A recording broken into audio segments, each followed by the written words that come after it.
You and me, we ain't nothing alike. Let's set the record straight. Those words you say, they hold no weight, they like. Let's set the record straight. You'll never break the man before you're out.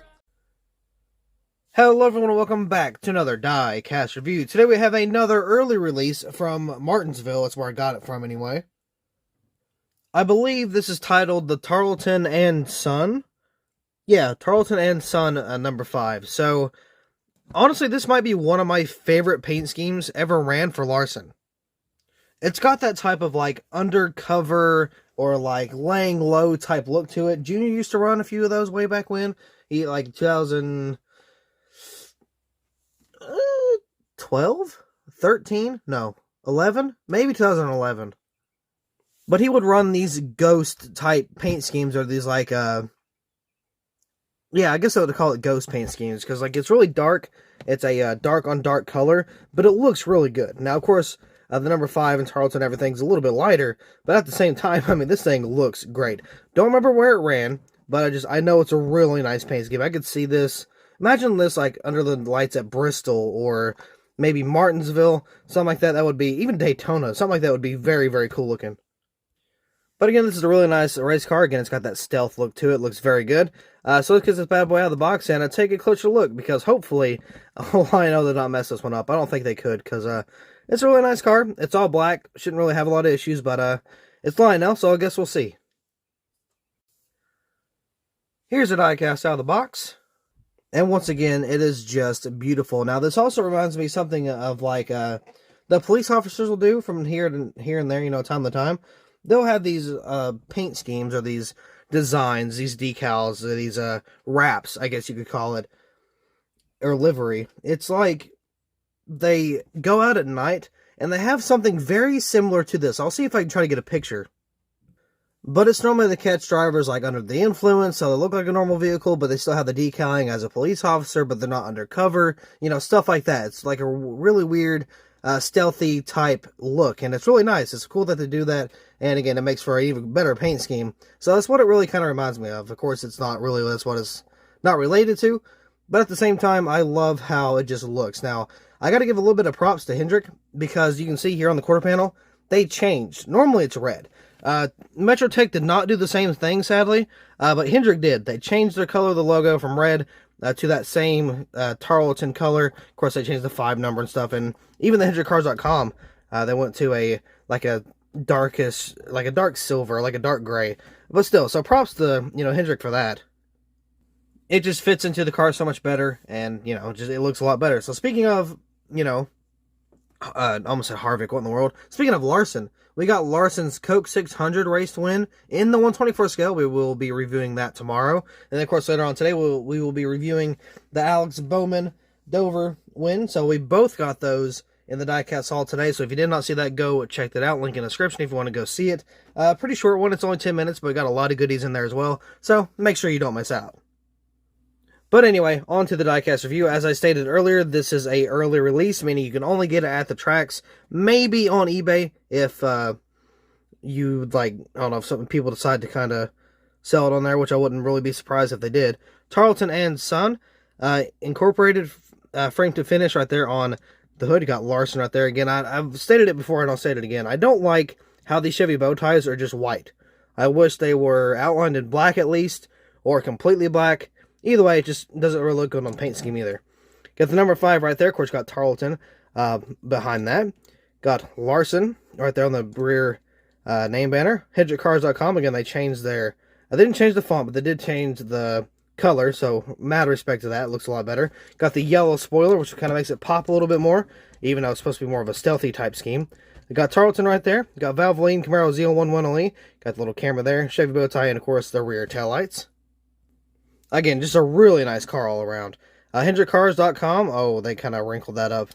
I mean, like I said before, it's Lionel, so they can easily fix something. So you can see it's got a little bit of a wrinkle. Well, not fix something, but mess up something. Got a little bit of a wrinkle here. Then you can see it's really smooth over here. So this is how it's supposed to be versus how it's not supposed to be. So I got the Hendrick cars right there. Again, it's supposed to be, I guess, it hasn't been white before, was it? Where's the Larson? Where's the Larson scheme?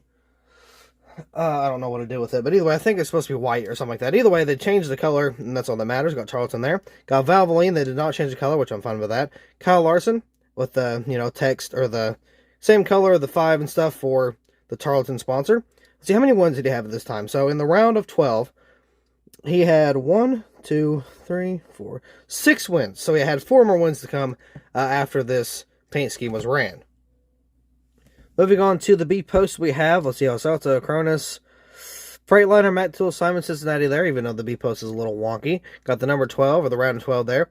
The win records for Hendrick, which is 269, and I actually got the sticker with that for the Metrotech win from Charlotte. Speaking of, we got Metrotech down here. NASCAR Cup Series playoffs, not just NASCAR Cup Series. Of course, you got the Goodyear right there, which is a little skewy, but I mean, I guess it's okay. I got the, I guess it has to be, right? It's not released yet, so I can't get a new one.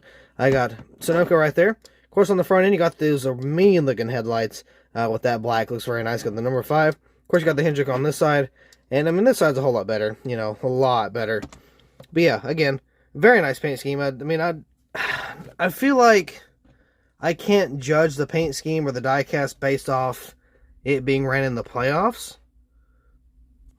But at the same time, I kind of like the yellow, which I'm just a sucker for the playoff logos anyway.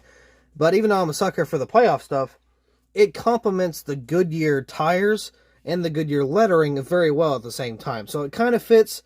I mean, again, it looks good. And I don't know, I'm trying to imagine this without the whole playoffs. I mean, I feel like it would also be a pretty good car. But I mean, I don't know. But just ever since I saw the rendering for this, I'm like, yeah, it's going to be a really good car. Sure enough, it was, but I'm definitely not going to go get this in the Authentics. It's not even out in the Authentics. I'm not going to get this in the Gold Series. Dude, I can't even speak. I'm not going to get this in 124 scale. There we go. Good Lord. Just because, 1, I don't have the room. 2, it's a really nice paint scheme. Don't get me wrong. It's really nice. I might see it dry up, later on. It might be one of those die casts, but it's really nice. It's a really nice car. I wish the Chevy bow ties were a little bit different, either all black or have at least a black outline. I mean, just me personally, I think that, it'd look a lot better. But I really hope people aren't getting burned out on these diecast reviews for Larson, because I had a lot coming. Let's see, I had a couple early releases. Still got another one coming out soon. Not tomorrow, but the day after. I have, is it the oil? What is it? It's the... Oh, what is it?